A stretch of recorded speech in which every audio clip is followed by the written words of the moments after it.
Is the Woodlands at risk of being annexed by Houston or Conroe?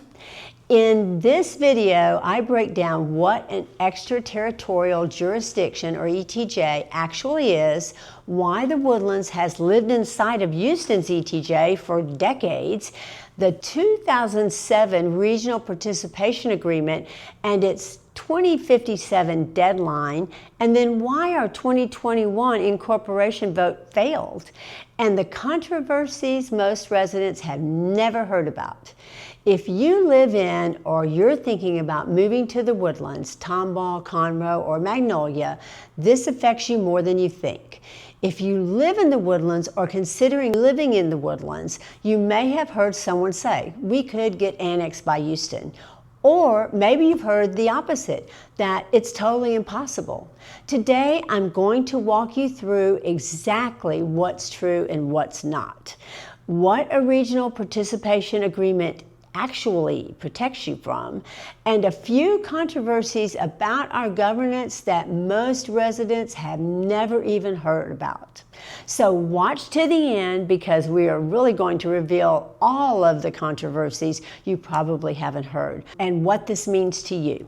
An ETJ, or extraterritorial jurisdiction, is a buffer zone Texas law gives cities around their borders.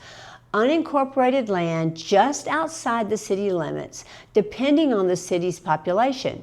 That buffer zone can run from half a mile to 5 miles out.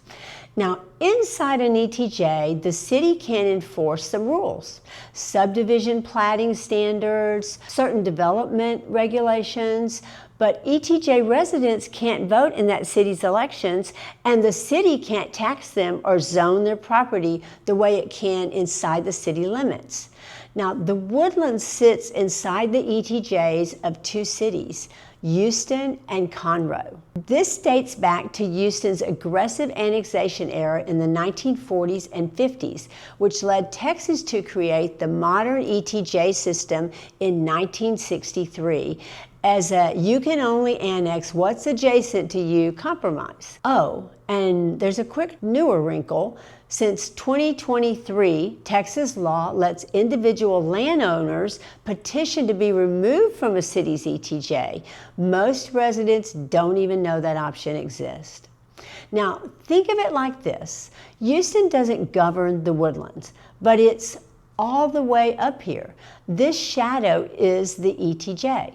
And here is a big historic fact. The original vision from developer George Mitchell was actually for the Woodlands to be eventually annexed by Houston.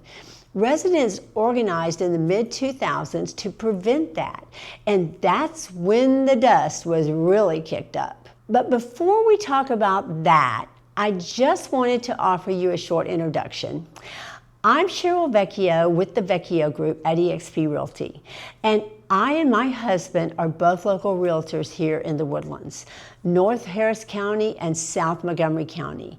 And if you have questions about buying and selling real estate in the area, we would love to help you. Also, if you're moving to or from another city or state, we run an expert-vetted agent referral program.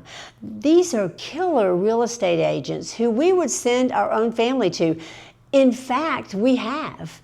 We work on referral, not pressure, and we are here to help you.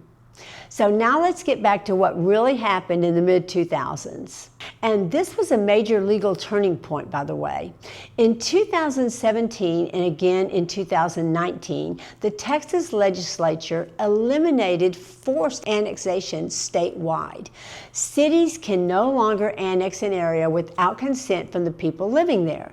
So as of today, no, Houston cannot simply annex the Woodlands without a vote of the residents here.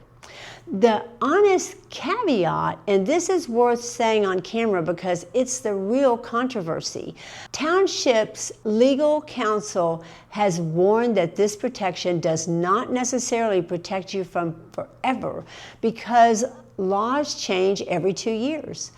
A future legislature could theoretically revisit forced annexation. Current township leadership has publicly stated nobody believes annexation by Houston is imminent or even being discussed. So if someone tells you the Woodlands is about to be swallowed up by Houston, that's not accurate. But if someone is telling you it's permanently 100% impossible forever, that's not quite accurate either. The real answer lives in the next section. In 2007, the Woodlands entered into a regional participation agreement, RPAs, with both Houston and Conroe. Under the RPA, the Woodlands agreed to share a portion of its sales tax revenue with Houston every year. In exchange, Houston agreed to hold off on annexation.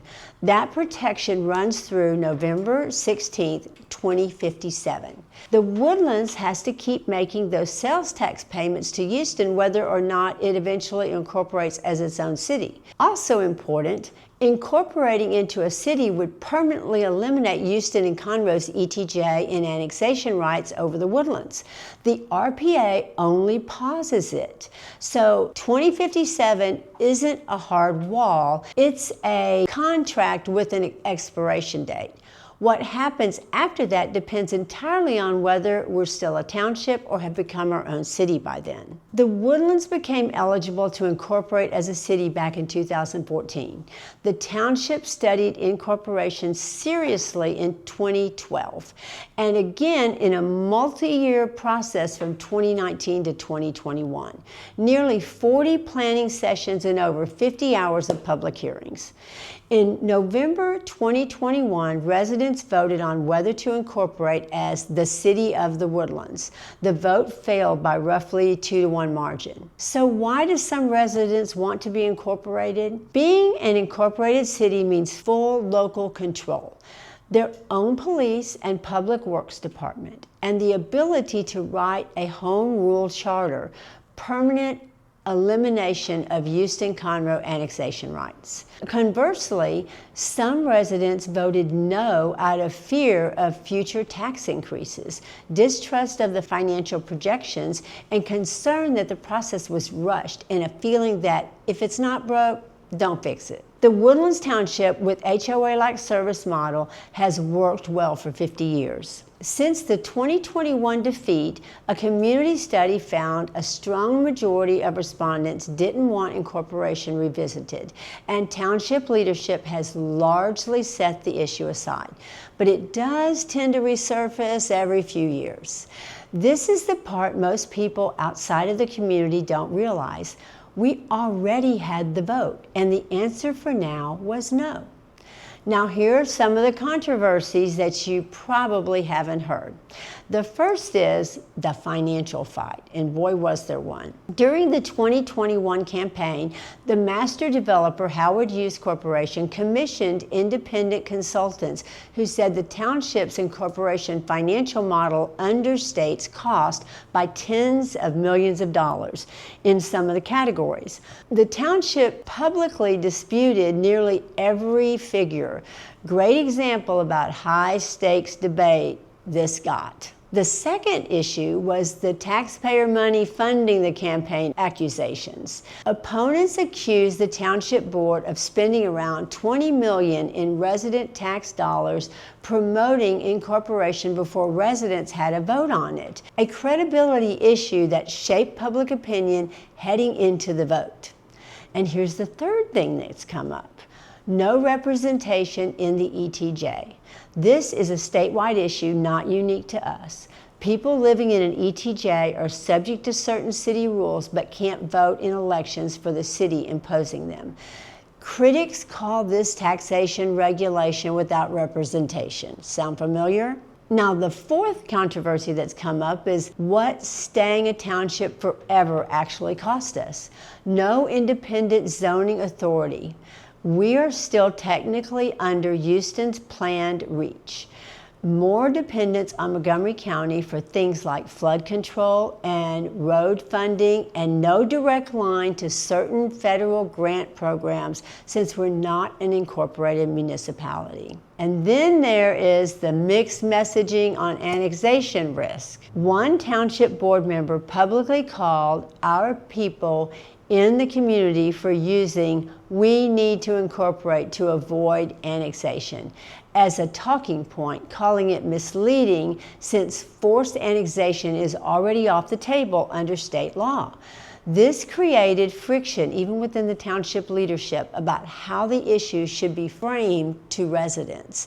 Now, the new ETJ opt-out law, as of September 2023, individual landowners can petition to be removed from the city's ETJ, a tool most residents in our area don't even know exists, and one that could chip away at this issue property by property in future years. None of this is a doomsday story. It's a genuine, interesting governance debate that is still playing out. And as a resident and someone who helps people buy and sell real estate here, I think you deserve to understand it. Not just feel vague anxiety about it. Bottom line, the Woodlands is not at risk of forced annexation today. Protected contractually until 2057, the bigger open question is what governance the Woodlands chooses for itself before or after that date. As a realtor who works in the Woodlands, Tomball, Conroe, and Magnolia, this kind of long-term governance and growth question matters for property values and what living here looks like in 10 to 20 years.